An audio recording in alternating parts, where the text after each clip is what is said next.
en el comienzo del programa, Fabricio, tú decías que eran 31 días desde el paro nacional, el paro más largo, pero probablemente el paro más exitoso para un gobierno nacional, ¿no? Y Obvio. fíjate qué interesante ha sido el hecho de pensar que los otros dos gobiernos, el de Moreno y el de Lasso, pensaron que la mejor forma de finalizarlo era justamente negociando, y el gobierno del presidente Noboa ha demostrado que dejar que ellos se peguen contra la pared ha sido una estrategia, aparte de lo que se ha perdido per se, que ya lo hemos discutido los otros programas, definitivamente en postura política, en virilidad, en entereza política del gobierno nacional. Realmente la victoria del gobierno, en mi opinión, en mi criterio, es contundente. En la percepción que se tiene del paro, no en el paro en sí, porque que hubo 31 días de paro es una derrota para todos los ecuatorianos, principalmente para quienes padecieron la situación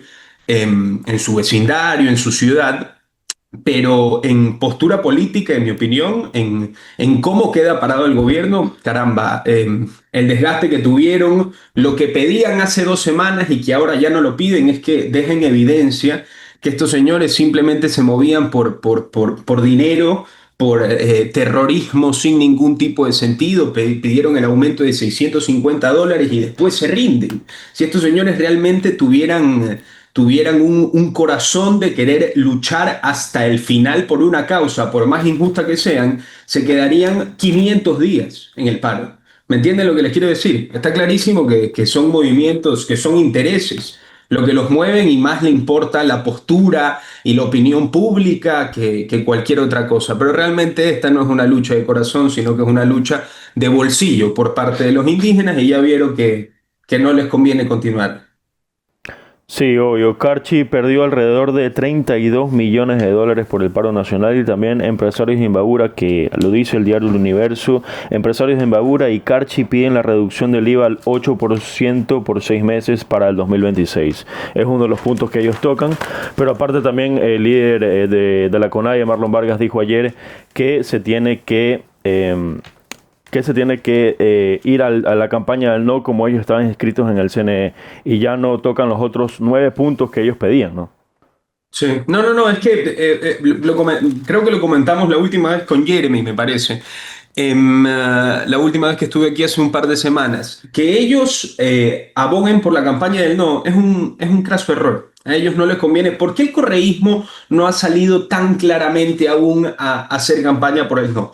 Porque las preguntas que están en la consulta que se viene en noviembre son unas preguntas que, si tú te opones a ellas, tienes que realmente hacer un trabajo mental e intelectual muy de fondo, como para hacerle entender a la gente que vas a votar no, porque las preguntas son muy sencillas para el ciudadano de a pie ecuatoriano. ¿Cuáles son las preguntas? Las preguntas son si es que quieres que se reduzcan los asambleístas, si es que el gobierno no les dé plata, las bases militares y hacer una nueva constitución. Oponerte a esto, el gobierno ha posicionado muy bien que es oponerse al progreso del Ecuador, a pesar de que incluso yo, por ejemplo, votaría que no en la pregunta de que se le quite presupuesto general del Estado a los presidentes y a los asambleístas que se lancen. Pero independientemente de eso, realmente que salgan estos señores a abogar por el no es una estrategia muy mala, porque la gente asocia de la siguiente manera: los señores que están destruyendo el Ecuador y que llevan 31 días parados ciertos sectores importantísimos del país, y que hemos perdido un montón de dinero y que han perjudicado a un montón de negocios pequeños y medianos, son los mismos que están pidiendo que voten no en la consulta popular que se viene. Entonces yo les pregunto, si estos señores, que para gran parte de los ecuatorianos son terroristas y abogan por el no, en esa mezcla, terrorismo, no, caramba, o sea, hasta con más ganas la gente va a votar que sí, porque son estos que paralizan el país, son los mismos que quieren que nos mantengamos estáticos en el tema del progreso del Ecuador. Así que es que está clarísimo. Nosotros lo dijimos hace 2 semanas, 3 semanas, lo llevamos hablando en este programa.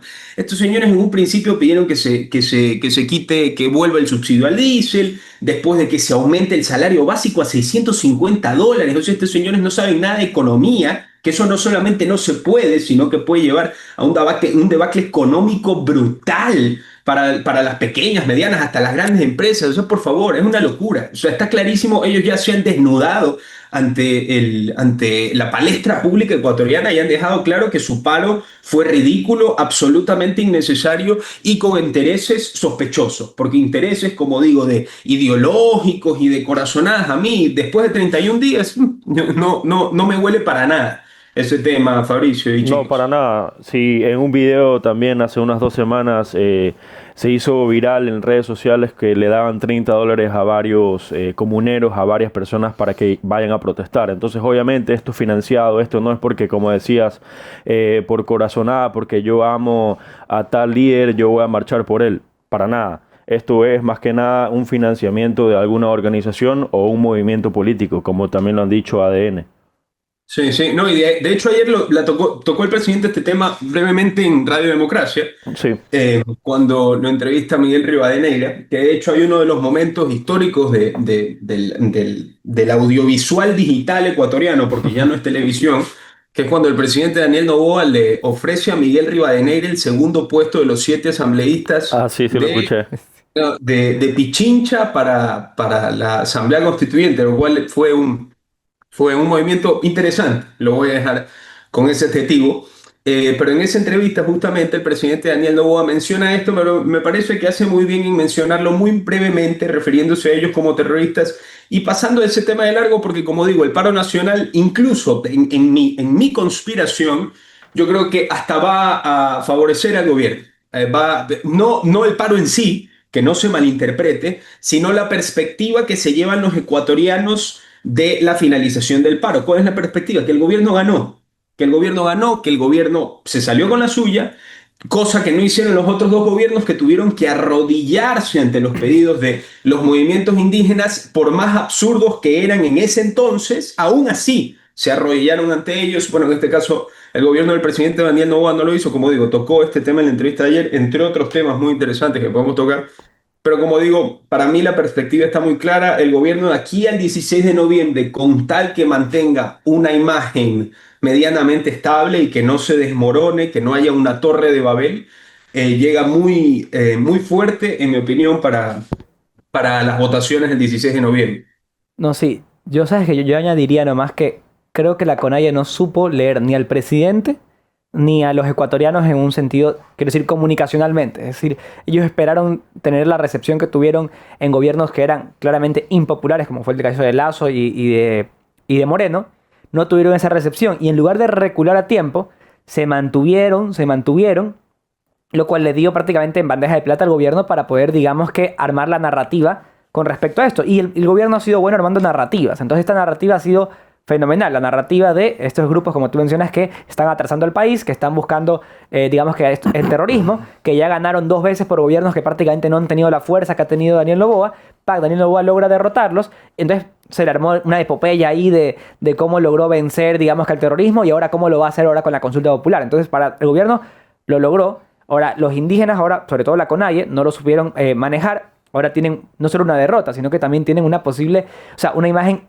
desprestigiada, que ahora van a unas elecciones en las que van a apoyar al no, como tú mencionas, que más que ayudarlos, o sea, quiero decir, más que ayudar al no, van a favorecer al sí, porque tienen una connotación negativa. Y como en este país todo cambia así de rápido, los Claro. mismos que en 2019 tenían una connotación positiva que permitió incluso a Isa y a Yacu Pérez en su momento candidatizarse cada uno. Ahora en cambio no mueven, creo yo que van a más a restarle digamos que a la elección del no que sumarle. Claro, sin irnos tan lejos, también el presidente Noboa mencionó ay, me olvidé qué iba a decir. En la entrevista. Sí, en la entrevista, le mencionó en una entrevista, no la entrevista, en un tuit, lo mencionó lo que dijo el Correa y Luisa González. ¿Te acuerdas? Sí. La entrevista La de Correa entrevista y de Luisa Russia González. Today. Ya, Sí. él mencionó que ellos estaban haciendo propaganda por el sí para que la tinta se traspase por el no. Ya. Era algo totalmente increíble. Sí, Y no sí. solamente eso, sino que estábamos escuchando en esta entrevista, ¿no? Ir tomando un poco sobre lo que mencionaron Luisa González y Rafael Correa, ¿no? Que ellos no conocen el cartel de los soles, que se les inventan muchas cosas, pero bueno, más allá de todo eso, sí comparto un poco la postura de Jeremy al mencionar que la CONAIE o sus líderes no supieron estudiar al actual gobernante, no supieron estudiar a las actuales autoridades, y sí, y de pronto se ven en una encrucijada, o siguen con ese paro focalizado, debilitado, que no ha sido como los otros años, o definitivamente toman esta decisión que ayer fue dada a conocer, es decir, dan un paso atrás y ahora sí es momento de hacer campaña por el no. ¿Hasta qué punto eso les beneficia? Porque ¿será que ellos realmente siguen esa lucha histórica, esa lucha por la independencia, esa lucha para darle lo mejor a los ciudadanos y a sus comunidades? ¿O simplemente no quieren que la gente gobierne? O sea, simplemente no quieren, se oponen a cualquier cosa, se oponen a cualquier propuesta. ¿Cuál es el fin? ¿Cuál es la necesidad de la CONAIE y sus líderes tener esta postura? Poco a poco el tiempo nos va a dar la razón. Oye, Algo Ricky, que me gustaría... Sí. No, sí, algo, Fabricio, ¿qué me ibas a sí, sí, decir? sí. El presidente de Novoa también ayer anunció que la banca ha tenido su mejor año de la historia, así como lo hará con el gobierno. Invitamos a los bancos que paguen el 13º sueldo el 14 de noviembre, 2 días antes de la consulta. Esta noticia me parece súper interesante también. Sí, algo que también me gustaría mencionar es que ayer el presidente Noboa, que se pronunció, como digo, en Radio Democracia con Miguel Rivadeneira, cabe recalcar que este lunes no habían puesto a Carolina Jaramillo para que haga su, no sé cómo llamarlo, no voy a decir vocería, sino su, no sé, sus discursos bastante exaltados contra la prensa. No la dejaron que el lunes esté porque, por supuesto, el gobierno, por el tema, yo lo que creo es que por el tema del Porsche Cayenne en la isla Trinitaria, probablemente le dijeron, sabes que te van a preguntar esto, no te metas. Fuera, vamos a esperar que salga el presidente Daniel Noboa y que salga el abogado del Grupo Noboa, que de hecho también dio una entrevista ayer con Café La Posta. Pero aparte de este tema, algo que dijo el presidente en rueda de prensa es que no va a mencionar qué cambios quiere hacer a la Constitución hasta que gane el sí. Y yo no sé qué pensar al respecto de eso. Me parece un poco, o sea, es que no le encuentro ni algo bueno ni algo malo, sino algo un poco, no sé, inherente, algo que me parece extraño de analizar, porque realmente yo creo que la victoria del sí y el no está cantada y la única forma que se puede equiparar este tema es que el presidente haga una propuesta de algo que quisiese cambiar de la Constitución, que realmente sería algo muy impopular. Esa es la única razón que yo encontraría para que el presidente, antes de la votación del 16 de noviembre, no quiere decir absolutamente de los cambios que quiere hacer. Algo que sí dijo es que quiere como máximo 180 artículos, lo cual me parece a mí bastante correcto, pero yo quisiera saber su opinión también al respecto, porque como digo, es cierto, el presidente no tiene necesidad, este es un juego de ajedrez y el presidente no tiene necesidad de moverse una casilla si es que quedarse en esa casilla le conviene. Caramba, pero cambiar la constitución no es una cuestión de beneficio pírrico o de un lustro o de un gobierno, sino es el cambio de la historia de nuestro país y de cómo se va a llevar a cabo los siguientes 10, 20, 30 años, a no ser que en 10 años nos cambien otra vez la constitución, que seguramente es lo que va a pasar.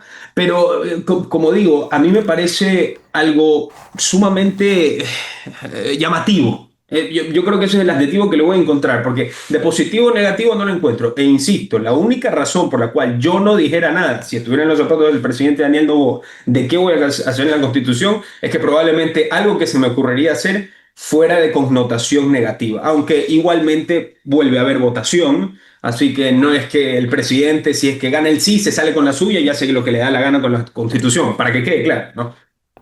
Pero bueno, a mí en lo personal me hace mucha bulla el por qué no me quieres explicar qué es lo que tú quieres cambiar en la Constitución, sino que te quieres esperar que gane el sí, que es lo más probable, y después, obviamente nosotros vamos a votar finalmente si queremos y si aprobamos todo lo que tiene, lo que va a tener esa redactado, esa nueva Constitución.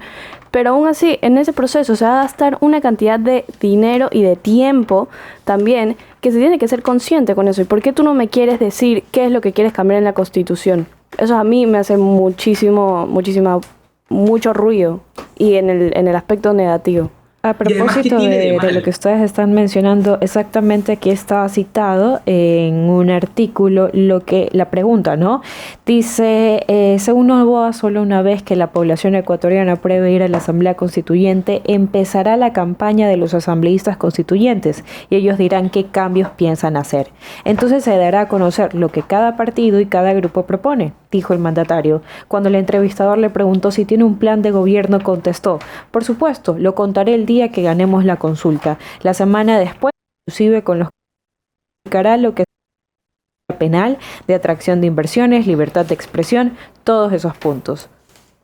Sí. Y algo que me parece interesante es que el presidente que haya invitado, cuando a Miguel Rivadeneira le dicen, lo invito a que forme parte de la Asamblea Constituyente, y le dijo, de paso el presidente, le dijo, seguro entra, así que trépese Miguel, seguro entra que usted va a la Constituyente. A mí, y te lo juro que yo pensé en ese momento, y yo dije, ¿por qué Miguel Rivadeneira no le hace la siguiente contrapregunta? Y esto fue lo que se me ocurrió.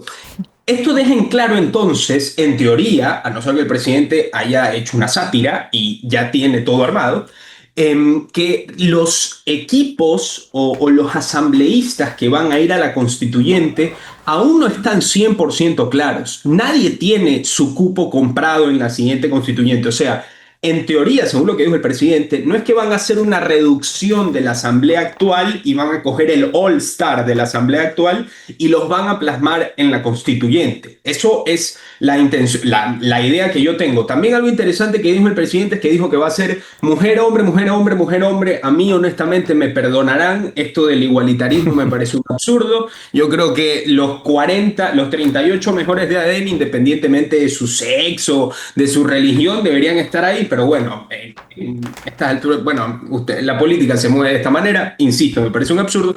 Entonces lo que quiero decir con esto es que el presidente a estas alturas del partido no tiene claro o no quiere decir qué es lo que va a llevar a cabo en la Asamblea Constituyente, y el equipo que va a plasmar lo que él quiere plasmar en la nueva Constituyente tampoco lo tiene claro. Entonces, me parece que es un buen asterisco en el cual tenemos que hacer énfasis, o realmente el presidente es un genio en el ajedrez político y ya tiene todo cocinado y nosotros estamos aquí conspirando por gusto. Lo cual, insisto, puede ser que sí, pero yo no le vería ningún problema que antes de que se den estas elecciones el presidente empiece a poner puntos sobre las IES y diga, mira, esto va a ser así, asado, cocinado, porque al fin y al cabo, si es para el beneficio del pueblo ecuatoriano, ¿cuál es el problema? No existe ningún problema, a no ser que sean medidas exageradamente polémicas, como por ejemplo que que quieran plasmar en la Constitución el trabajo por horas en todos los sectores, que eso, por más que sea positivo, es sumamente impopular, o que, yo que sé, o que quieran bajar las aportaciones del IES de los empresarios, o que se pueda hacer despidos sin tener que darle una remuneración económica a los empleados en ciertas situaciones. No sé, se me ocurre. Pero insisto, yo todavía no le encuentro el tema a que el presidente no diga que esté misterioso en el tema. ¿Sabes qué? Definitivamente, si vas a proponer algo tienes que proponerlo bien, tienes que darlo a conocer. Solamente me permito un ratito para interrumpirlos. En una entrevista hace pocos minutos, la ministra Zaida Rovira, la ministra de Gobierno, reconfirmó que el IVA va al 8% en Imbabura. Así es, lo anunció en la mañana de este jueves 23 de octubre. Asimismo, habrá una gran campaña de turismo para esa provincia afectada por el reciente paro focalizado. Mira tú, justamente el tema que tocábamos, que empresarios de Imbabura y Carchi piden la reducción del IVA al 8%. Esto es para solamente Imbabura, la provincia de Imbabura. Correcto. ¿Sabes qué? Me parece interesante el tema del IVA al 8%, aunque espero yo que también vaya de la mano con apoyo, quiero decir, para los campesinos, porque al final el IVA es para quienes están pagando el IVA, pero al final, ¿qué pasa con, digamos, que el productor agrícola, que muchas veces lo hace de manera un poco, a veces son simplemente la parcela, cultivan eso, se les quemó ese cultivo y, ¿me entiendes?, quedó allí. Y muchos de esos productos de primera necesidad ni siquiera utilizan, digamos, que el IVA como tal. Entonces, yo sí creo que es bueno por los negocios, por las tienditas de la esquina, por todos esos localecitos que hay en Imbabura que obviamente se vieron afectados, pero también hay que ver la manera de que eso también llegue justamente al agricultor, al que hace los productos de primera necesidad, que se vio, creo, incluso más afectado porque literalmente iban a romperle su producción. Y quizá volviendo un poco con lo que decía Ricardo, que me pareció interesante respecto a las propuestas del gobierno, yo no creo que el gobierno no tenga la idea de lo que plantean, porque si ya están hablando de 180 artículos, no hay mucho margen para la imaginación. Quiero decir, Claro. en 180 artículos te alcanza, digamos que sobre todo lo básico y un poquito más de detalles. Entonces no creo que no lo sepan, pero sí creo que no le conviene mencionarlo. ¿Por qué? Porque es abrir más frentes por gusto. Es Claro, decir, sí. posiblemente, si tuviera menos popularidad, quizá tendría que utilizar esas armas. Decir, ¿sabes qué? Miren, vamos a hacer este cambio en la Constitución, vamos a eliminar el CPCC, me invento, cosas que la gente quiere escuchar. Pero no creo que lo haga simplemente por el hecho de que... Tener es más frentes de más que hablar, ¿no? Exactamente, tener que hacer más vocería, tener que justificar más temas, tener que ponerse a pelear con más personas de más temas cuando es una pelea prácticamente ganada en este momento. Jeremy, ¿tú crees que el gobierno tiene bajo la manga alguna propuesta que quiere llevar a cabo a la Constitución que si la dicen ahora podría afectar la percepción del público? Yo creo No porque que... sea mala, yo- sino porque es impopular, te pregunto. No, yo creo que es más lo que no hay en la nueva Constitución que lo que va a haber. Y eso es el tema aquí. Que tenías una Constitución de casi como 444 artículos, en las cuales prácticamente te justificaban hasta cómo tenías que pagarle a la gente, y vas a tener ahora 180 líneas, perdón, 180 artículos, que al final, obviamente, muchísimas cosas van a quedar fuera. Y estamos hablando de muchísimas de estas cosas de posiblemente, no sé, me invento, interculturalidad, un pocotón de cosas que se inventaron durante la Constitución de 2008, ya, que incluso yo diría que quedarían cosas fuera que estuvieron quizás en la del 98, porque va a ser de 180 artículos aproximadamente, si no es menos o más. Entonces, yo diría, temas como lo que tú mencionabas, el trabajo por hora, no es que es necesario que haya un artículo que diga se va a poder pagar el contrato por hora para... No, simplemente ya no va a haber un artículo posiblemente de ese tema, ¿me entiendes? Y ya quedará a disposición de lo que se haga después ya en la asamblea con las leyes. Y se lo podrá sacar, poner, ¿me entiendes? Pero ya en la Constitución no va a estar, no va a haber un candado, posiblemente. Sí, sí. No, hay que ver cómo se desarrolla este tema y yo creo que el gobierno, algo que le favorece muchísimo en este sentido es que las preguntas de la consulta son muy sencillas para el ciudadano a pie del Ecuador. No existe ninguna pregunta por la cual, insisto con este tema, el correísmo pueda hacer una campaña como por ejemplo hicieron campaña en contra del trabajo por horas en su momento. Yo creo que el gobierno en ese sentido tiene las cosas bastante encaminadas. Sí, por supuesto. También lo que decía Jeremy, que algunos sectores perdieron en diferentes provincias de la sierra. Los más afectados, obviamente los que no pagan IVA como tal, los productores de leche, papa y otros sectores productivos entre los más afectados. Eso es lo que podemos ver aquí en primera plana del diario El Universo. También vimos obviamente videos cuando ocurrió el paro nacional, que los manifestantes hacían regar la leche, estaban dañando los cultivos y aparte también la movilidad, pinchaban a los carros y todo, pero obviamente esto ya lo hemos hablado y esto ya es un acto terrorista para mí. Sí, no, total. O sea, no hay mucho más vuelta que darle. Fíjate Claro, que sí. algo que estuve pensando en estos días es que lo que va a definir finalmente la percepción que se tenga, no la percepción, sino el resultado del paro nacional, a mi parecer, van a ser los resultados en la elección que se viene de los sectores que más han sido afectados en este sentido. Porque yo lo que creo es que algo que tenemos muy claro generalmente es que las provincias de Sierra Centro han sido muy favorables con el presidente Daniel Noboa, estamos de acuerdo, en las últimas elecciones principalmente. Tanto así se podría decir que la Sierra ha sido la que ha ganado las elecciones para el centro derecha en Ecuador, porque si la costa fuera una república independiente, todavía estaríamos con Andrés Arauz y Luisa González en Carondelet, Por les supuesto. recuerdo. Completamente. Entonces, lo que hay que decir con esto es que me gustaría comparar los resultados que se tuvieron en Sierra Centro, en los sectores donde hubo paro nacional, en las últimas elecciones y ver qué tanto ha variado el volumen para este momento. ¿Saben por qué? Porque yo creo que igualmente la derrota o victoria del paro es una cuestión de perspectiva.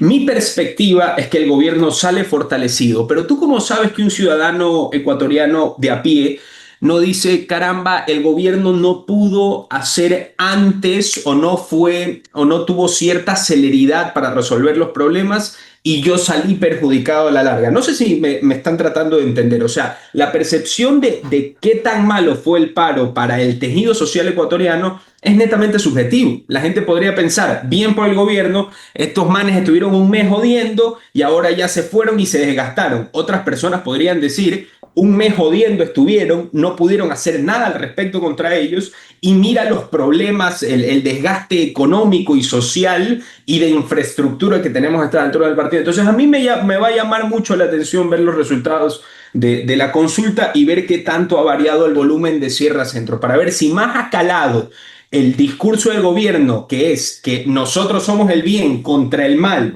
nosotros los que queremos defender la legalidad contra los terroristas, o si es que la gente sí ha quedado un poco decepcionada por dejar pasar tanto el tiempo, 31 días para ser exactos, y eso ha dejado un resentimiento al menos en ese sector. Me llama la atención ese tema. Sí, si algunos sectores se acogen a lo que dijo el presidente ayer en su cuenta de Twitter de pagar el 13º sueldo el 14 de noviembre, yo creo que sí pudiera haber algún cambio, algún resultado obviamente más positivo que se tiene ahora. Sí, hay que ver cómo es el tema, hay que ver cómo es el tema. Principalmente yo creo que las grandes empresas van a ser las que van a poder pagar ese 13º. Me parece que Cervecería Nacional también se va a unir a Sí, esta iniciativa.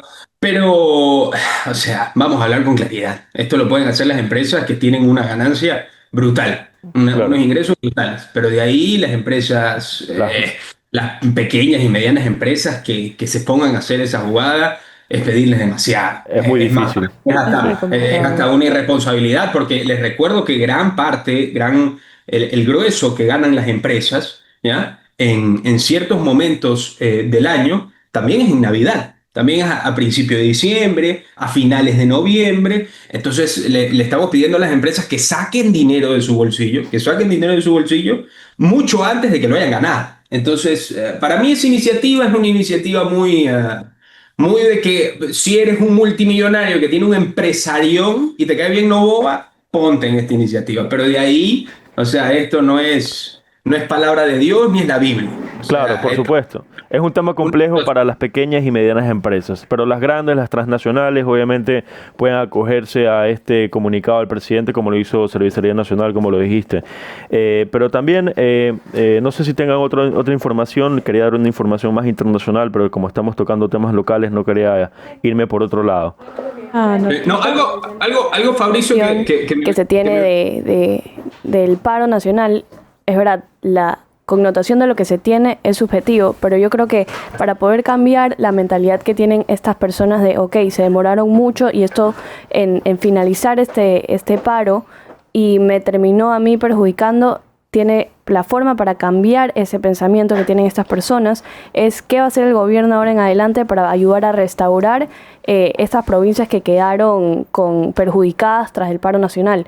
Entonces, por ejemplo, una buena medida es haber disminuido el IVA en Imbabura al 8%. Son medidas que se están implementando para poder restaurar a la provincia que se vio afectada por las paralizaciones, y esto puede llegar a cambiar esa connotación que tienen las personas que fueron afectadas y que a lo mejor están pensando, ok, el gobierno, ¿por qué se demoró tanto en poder finalizar esta paralización? Claro, por supuesto. Y ahorita recuerdo que uno de los puntos de la CONAIE era reducir del IVA del 15 al 12. Pero justamente en la provincia de Imbabura ahora lo reducen al 8. Entonces yo creo que es un buen movimiento, una buena estrategia por parte del gobierno de Noboa. Chicos, y a propósito, algo que sale desde la Asamblea Nacional con 88 votos afirmativos, el Pleno de la Asamblea aprobó en segundo debate el proyecto de ley orgánica de movilidad humana. ¿En qué consiste? Entre las disposiciones aprobadas en la normativa está la deportación expedita en casos de riesgo grave, con resolución motivada y control judicial.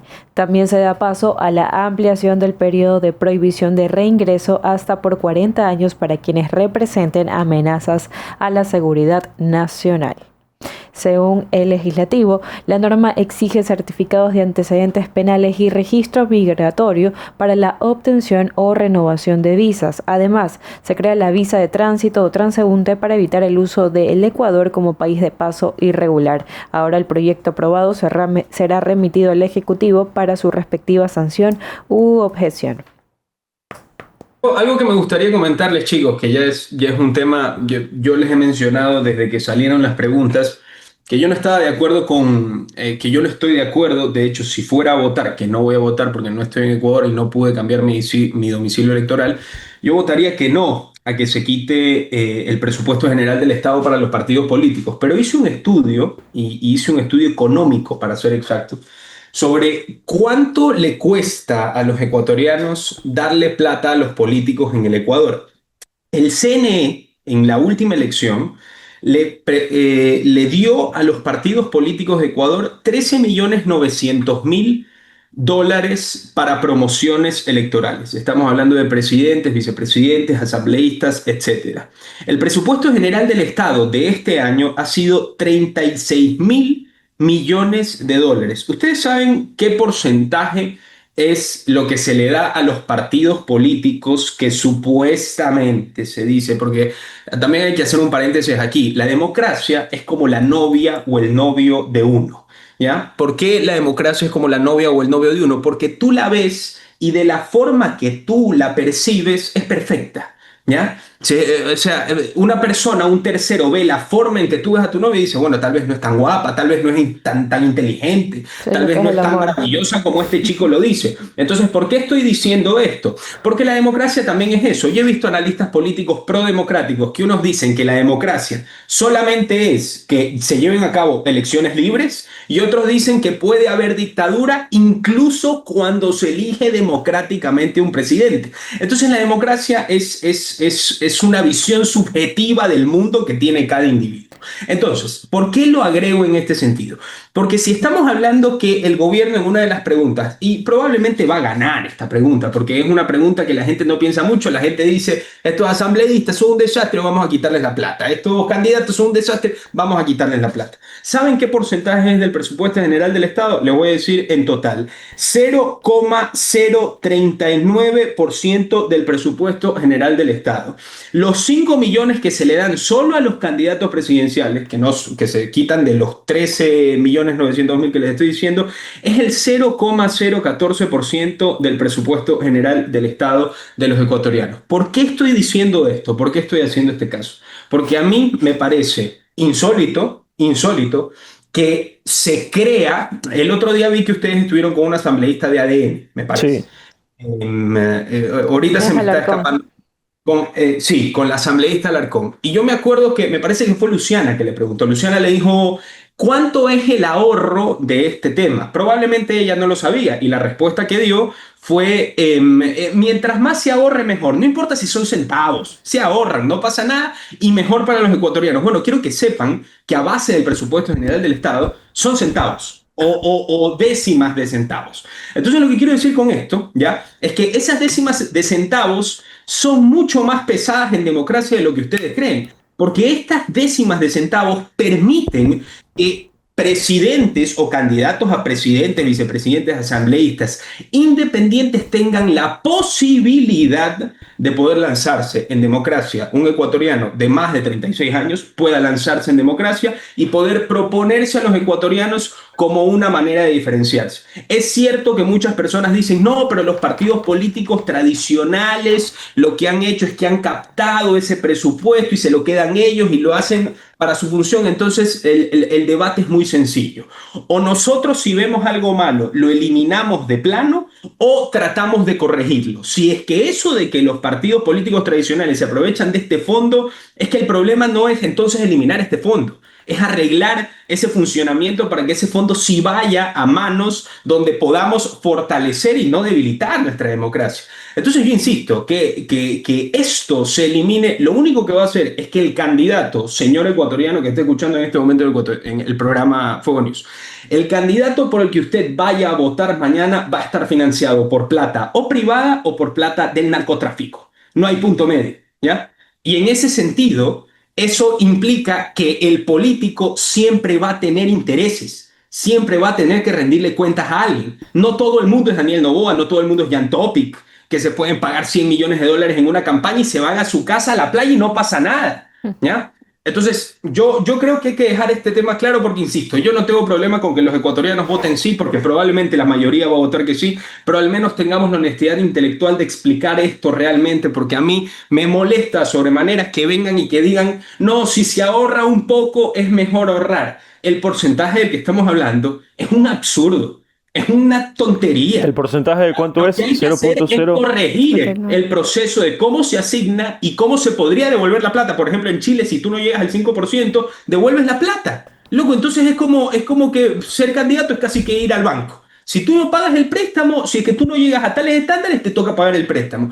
Pero esta forma de hacer política de ahora, que es que si algo no funciona hay que eliminarlo, es un error. Es un error. Para mí es un error. Lo Ricardo, en quería este decir momento porque estoy recordando justamente cuando se filtraron unos videos de ciertos dirigentes o líderes de la FARC, el Moro Jojoy me parece que era, en donde él aseguraba, ¿no?, que había financiado la campaña, ¿no?, del ex presidente Rafael Correa. Y tiene mucho sentido lo que estás diciendo, porque el próximo candidato presidencial, candidato a lo que quiera hacer, tiene dos opciones, de manera privada o la manera que acabaste de mencionar. Y esto es algo que los ecuatorianos quizás no lo estamos analizando bien, no lo estamos pensando bien, pero tienes mucha razón en cuanto a tu análisis y en cuanto a lo que compartes. Sin embargo, más allá de decir de que sí, de que el Ecuador se debería de ahorrar o no se debería de ahorrar, es que más que ahorrar es destinar fondos donde realmente se necesiten. Más allá de ahorrar o no ahorrar, es qué sectores son los vulnerables y qué sectores debería de llegar ese dinero y no llegar a los 10, 20 candidatos que nosotros vemos en una papeleta, porque son demasiados candidatos, eso también. O sea, si hubiese un filtro para decir, ¿sabes qué? Solo 5 candidatos por elecciones, ok, está bien. Quizás sería algo más decente, pero ya tener la cantidad de candidatos que actualmente tiene la papeleta es una cosa de locos. no, Yanela, pero estoy absolutamente de acuerdo contigo, pero es que yo creo que ahí radica el problema. Mira cuántos problemas tú le encontraste al proceso de cómo se llevan a cabo las elecciones aquí en Ecuador y nadie habla de esos verdaderos problemas. El otro día estaba conversándolo con un amigo y me decía, Ricardo, pero es que aún así se asigne cierto presupuesto. Todo el mundo sabe que los partidos políticos gastan más y de repente cogen un poquito del Estado y cogen un poco del narco, o cogen un poquito del Estado y cogen de manera privada. Entonces, insisto, me están dando la razón con ese sentido, porque no se está atacando al verdadero problema. ¿Por qué en vez de atacar el presupuesto general del Estado que se le da a los partidos políticos, por qué no se ataca a la cantidad de partidos que se pueden lanzar a una elección? Hablemos de eso. ¿Por qué no se habla también de que se tenga que contrastar y se tenga que demostrar de dónde salen los dineros privados que financian ciertas campañas políticas? Y que esos dineros sean dineros lícitos, no dineros ilícitos de sectores criminales o de sectores que se lava dinero. Es que esas son las verdaderas preguntas que nos estamos haciendo. Y sobre lo que dice Yanel, y con esto cierro, no es una cuestión de gasto, es una cuestión de destinar. Para mí, este dinero sí se necesita en manos de los políticos y voy a explicar por qué. Porque la democracia, que es la base, que es el techo de la casa de Ecuador, está sumamente debilitada. Está sumamente debilitada. Llevamos 10 años en este sentido. Después llevamos con que salen los indígenas y hacen relajo y Moreno se pone de rodillas. Lo mismo con el presidente Guillermo Lasso, que después salió el tema de su cuñado. Entonces, si es que hay que destinar dinero para proteger la democracia, caramba, o sea, es que no entiendo otra forma de la cual se puede conseguir política. La única razón por la cual yo puedo entender que esto mucha gente lo comparte es porque la mayoría de las personas que opinan de esto hablan desde su democracia subjetiva, desde lo que ellos creen que es la democracia en su límite mental. Tal cual y tan sencillo como eso. Porque si no, no se puede explicar. La gente está completamente equivocada de pensar que todo el mundo tiene 100 millones de dólares para hacer una campaña política, por favor. A mí me parece increíble este tema. Insisto, si quieren cambiamos de tema, pero es que este tema a mí me parece insólito. Insólito este tema, insólito. Sí, ¿cuál era el porcentaje? Te preguntaba, que no creo que me escuchaste. ¿Cuál era el porcentaje Te lo del... digo. de lo que se gasta. Mira, lo que va a todos, a presidentes, asambleístas, de lo que se aprobó en la última campaña, fue en total $13.979.762 con 0,7 centavos. Lo estoy verificando de la página del cne.gov.es para que no quede duda. Eso de ahí, en comparación al presupuesto general del Estado, supone el 0,039% del presupuesto general del Estado. Y si solo hablamos de lo que percibieron los candidatos presidenciales, que fue 5,18 millones de esos 13.900.000 que dije antes, es el 0,014% del presupuesto general del Estado. Entonces entiendo el tema de que las opiniones, pero que me digan que esto es un ahorro significativo en referencia de lo que significa para la política de Ecuador, a mí no me parece cierto. A mí me Sí, parece obviamente. falso. Totalmente A mí me parece ridículo. falso. O sea, si me dicen que es el 1% o que me dicen que es 0,5, tal vez lo podría entender, pero es falso. No es cierto. No es cierto. Entonces, al menos no dejemos que se mienta. Eso es lo único que pido. Chicos, a propósito y cambiando un poquito de tema sobre lo que ha ocurrido en las últimas semanas, específicamente en Guayaquil, en distintos sectores, y también lo que ocurrió en exteriores de este hotel y también del centro comercial ubicado en el norte de la ciudad de Guayaquil, el ministro John Reinberg, el ministro del Interior, menciona: tenemos bastante información, la Policía Nacional está avanzando, en pocos días vamos a tener los resultados, que es llegar a los responsables del coche bomba. Hay un grupo especializado. Eso mencionó el ministro John Reinberg. Hay también ciertos sectores que ya piden respuestas porque es algo que ya ha ocurrido, que ha pasado varios días y que se necesita saber quiénes son los responsables. En una primera instancia se había mencionado que los responsables eran aquellos que estaban en contra de las acciones que estaba tomando el gobierno nacional contra la minería ilegal. Sin embargo, también escuchamos y lo vimos en diferentes titulares como un GDO, específicamente Los Lobos, era acusado de este atentado que había ocurrido en los exteriores de este centro comercial. Hay que esperar igualmente el pronunciamiento oficial, qué dice el bloque de seguridad, qué dice el ministro del Interior, que son los canales oficiales, pero mientras tanto vamos así. Y justamente se desarrolló el operativo Apolo 29 en 5 barrios del sur de Guayaquil: Floresta, Guasmo Sur, Unión de Bananeros, Malvina Sur y Trinitaria Norte. Todos son lugares empobrecidos de la ciudad donde operan bandas identificadas por el gobierno como grupos de delincuencia organizada. Según el jefe de la policía de Zona 8, Francisco Zumarraga, las intervenciones de este operativo suponen un golpe a las estructuras de las bandas Los Lagartos, Tiguerones, Mafia 18 y Los Carniceros. Los Carniceros, primera vez que escucho esa nueva banda. Imagínate por qué son. Porque son los que allá hacen de todo Hacen de mal. todo, sí, por Y supuesto. allá el trabajo más sucio es lo que indican. Así es, y se detuvo a 10 presuntos miembros de estas bandas, de las que mencioné. No, Luciana, una cosa increíble. ¿tienes Los alguna otra carniceros, información? buenísimo. Sí, perdón, Luciana. ¿No te escuché qué cosa? Si tienes alguna otra información que dar. O sea, tengo una información que me parece súper importante tocar sobre el tema de internacionales. ¿Cuál? Quería hablar sobre que ahora Estados Unidos está desviando la guerra contra el narcotráfico. Ahora ya no está solo en el Caribe, sino que ahora también está en el Pacífico. Y el día de ayer justo interceptaron 2 nuevas lanchas en el Pacífico, dejando decenas de muertos. En total, hasta ahora el Pentágono ha realizado 9 ataques contra narcolanchas. Se tiene 7 en el Caribe y 2 en el Pacífico, ahí sí dejando en total decenas de muertos.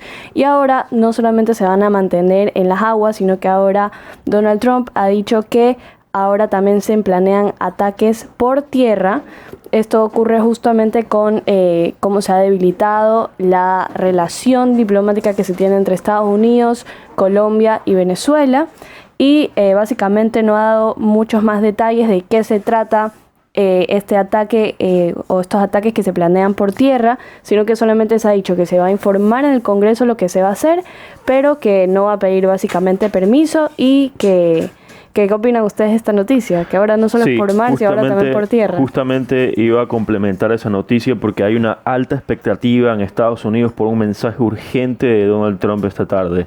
El presidente Donald Trump hará un anuncio oficial hoy a las 3 de la tarde sin que se conozcan aún los detalles del mensaje. Expectativa total en Washington a lo que podría marcar un nuevo giro en la agenda nacional e internacional. Sabemos que el presidente Donald Trump canceló sus reuniones con Vladimir Putin ya que Rusia nuevamente atacó Ucrania y también le retiró apoyo económico, le puso algunas sanciones a las petroleras rusas.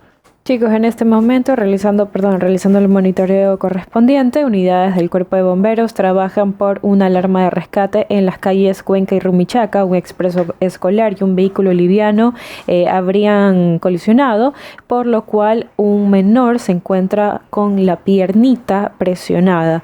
En este momento las autoridades están tratando de resolver lo más pronto posible este hecho que se ha podido registrar en estas calles, Cuenca y Rumichaca. Llegamos al final de esta edición de Fuego News, el espacio donde la información se enciende con la verdad y el compromiso de siempre. Muchísimas gracias, Ricky, por estar con nosotros aquí Esa frase te la inventaste tú. Por supuesto, yo la escribí desde mi casa. Bien, me gustó. Está bueno. Ese es el cierre. Chicos, muchas gracias. Cuídense. Nos vemos el próximo jueves, Dios mediante. Chao. Chao, gracias. Chao, gracias.